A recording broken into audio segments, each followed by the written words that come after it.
Kuasa Muhammad Batu Gajah, dan saya minta Menteri menjawab selepas itu. Iaitu pasal 2 hingga pasal 10. Dan poinnya mudah sahaja. Kenapakah pindaan-pindaan ini dalam bahasa Inggeris dan bukan dalam bahasa Melayu, bahasa kebangsaan? UMNO semalam mengisytiharkan jihad terhadap orang-orang yang ingin menentang bahasa Melayu dan sebagainya. Hari ini dibentang dalam bahasa Inggeris, walhal Akta Ibu tahun 1966. Maknanya lepas merdeka lebih kurang 10 tahun. Saya yakin akta asal ada dalam bahasa Melayu, bahasa Malaysianya. Jadi kenapa dibuat pindaan hanya dalam bahasa Inggeris dan tidak ada pindaan dalam bahasa Melayu? Terima kasih, Datuk Pengerusi. Ya, Muhammad Batu Gajah. Terima kasih Datuk Pengerusi. Saya ingin rujuk kepada pasal 5 ya, di bahawa pembeli boleh membatalkan perjanjian jual beli ya. Tapi saya nak tanya, jikalau pemaju gagal memulangkan wang yang telah dibayar kepada pemaju dalam masa 30 hari, apakah tindakan susulannya yang boleh diambil oleh pembeli? Apakah pembeli boleh pergi ke tribunal satu, atau dia perlu mengambil tindakan mahkamah sivil? Dan ada House Buyer Association yang ada memperuntukkan bahawa agar pasal ini ya, kalau boleh dipertimbangkan, bukan seperti yang dinyatakan 6 months after execution of the sales and purchase agreement, tetapi any continued period of 6 months during the subsistence of the sale and purchase agreement. Ini perkara satu.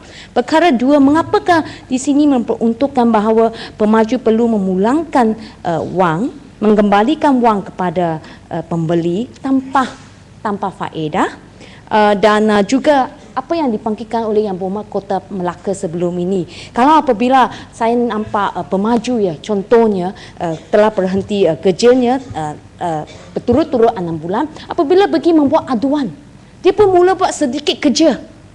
Jadi apakah ini tidak akan boleh mengguna pakai fasa ini? Jadi itu perkara yang dibangkitkan oleh Kota Melaka yang saya rasa Yang Berhormat Menteri boleh memberi pandangannya. Dan juga seterusnya fasa yang sama, subsection 6-nya. This section applies only to an agreement lawfully entered into between a purchaser and a licensed housing developer. Bagaimana pula dengan kes-kes kalau pembeli membeli rumah di mana pemajunya adalah tidak berlesen? Saya risau ini tidak akan merangkumi, melindungi mereka yang menjadi mangsa dalam kes senario ini. Dan fasa 9-nya, melibatkan apabila gagal menyiapkan projek, tindakan mahkamah boleh diambil. Dalam fasa ini, tadi saya ada bangkitkan yang sedia ada Section 16 AD. Tribunal award tidak dipatuhi, tindakan mahkamah boleh diambil. Tapi dalam kes ini, bagaimana kita boleh lihat ia berkesan jika kalau award tribunal itu tiada pemaju yang ada dihukum penjara ya. Mengapa kerajaan tidak menjadikan peruntukan dalam fasa ini mandatory? Sebab bagi wang itu, denda itu perkara kecil, mereka boleh terlepas. Mengapa tidak mewajibkan kalau dia abandon pengkalai projek, dia dipenjarakan mandatory? Inilah antara perkara saya ingin minta penjelasan. Terima kasih Yang Berhormat Menteri. Terima kasih kepada Yang Berhormat Tumpat, Yang Berhormat dan Batu Gajah. Pertama sekali saya ingin beritahu Yang Berhormat Tumpat ni, kalau kita tengok akta ibu dia ni diperbuat pada tahun 1966 dan akta ibu itu dalam bahasa Inggeris. Sebab itulah bila kita buat pindaan, kita pun guna kaedah yang paling mudah, iaitu buat bahasa Inggeris dulu. Dan bila kita nak menggubal satu akta yang baru, akta ibu yang baru, kita akan menggunakan bahasa Inggeris, bahasa Melayu pula. Ya. Mengenai pertanyaan Yang Berhormat dari Batu Gajah, di dalam pindaan-pindaan, bakar-bakar pindaan itu, kalau diluluskan oleh di Parlimen, bermaksud bahawa pembeli selepas dia menandatangani surat perjanjian dan selepas itu 6 bulan ataupun 6 bulan. So kalau kita bulan 10 dia surat perjanjian ditandatangani, lepas 6 bulan kalau dia tengok pemaju masih belum memulakan kerja, beliau kena dengan secepat mungkin pergi jumpa pengawal perumahan.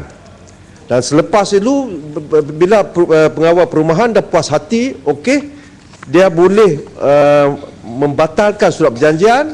Sebelum ianya dibuat demikian, dia kena balik kalau dia ada buat pinjaman dari institusi perbankan. Kalau institusi perbankan setuju, maka ia boleh dibatalkan dengan serta-merta dan pemaju mengikut syarat balik kepada ni tanpa inilah sebab 6 bulan saja, tanpa sebarang elemen. Ya, terima kasih di atas penjelasan yang diberi Menteri sebab di masa jawapan dasar saya pun dengar sedemikian. Ini sempit. Ini perlindungan sangat sempit apabila projek tak sudah sign tak berjalan 6 bulan masa tu. Mengapa tidak merangkumi meluaskannya agar apabila pemaju sudah jalankan 30%, lepas tu henti 6 bulan, kita boleh ada pilihan lagi. Itu baru betul-betul melindungi ya. Jadi mengapa begitu sempit saja ya peruntukannya? Saya mohon penjelasan. Boleh, dia masih boleh. Kalau katalah bulan dan pemaju ni dah jalan kerja dan bila dia dah berhenti pula, pemaju mempunyai tanggungjawab untuk memberitahu pengawal perumahan. Dan kita akan mengambil tindakan di bawah akta ibu dia. Memang ada lagi. Dan memang saya ditanya juga oleh Yang Berhormat, iaitu sebab apa tidak terus masuk penjara kan? Sebelum itu 30 hari kalau dia tak bayar dia balik, walaupun dia telah maklumkan untuk batal kepenjara, siapa yang perlu ambil tindakan? Apakah pembeli kena pergi tribunal atau pihak kementerian akan Dua. Pengawal perumahan juga boleh membuat mengiktirafkan supaya dengan tidak bayar balik kepada pembeli, itu pula menjadikan satu kesalahan. Lepas itu pembeli boleh tuntut di mahkamah. Mahkamah tu tribunal senang ya, RM10 ya. Dan yang penting sekali ialah apa yang dilakukan oleh kementerian pengawal. Dia boleh kata ini telah pun menjadi satu kesalahan. Yang kedua ni sebab apa dia tidak dimasukkan penjara terus. Ini agak hebatlah sikit kan, agak serius sikit. Kita guna kaedah ini yang paling best, kita kena jaga semua pihak supaya ianya menjadi satu undang-undang yang mempunyai keadilan untuk semua pihak.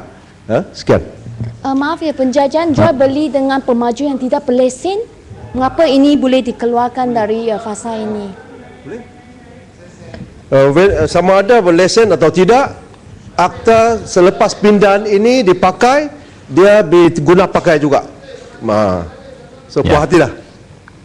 Pasal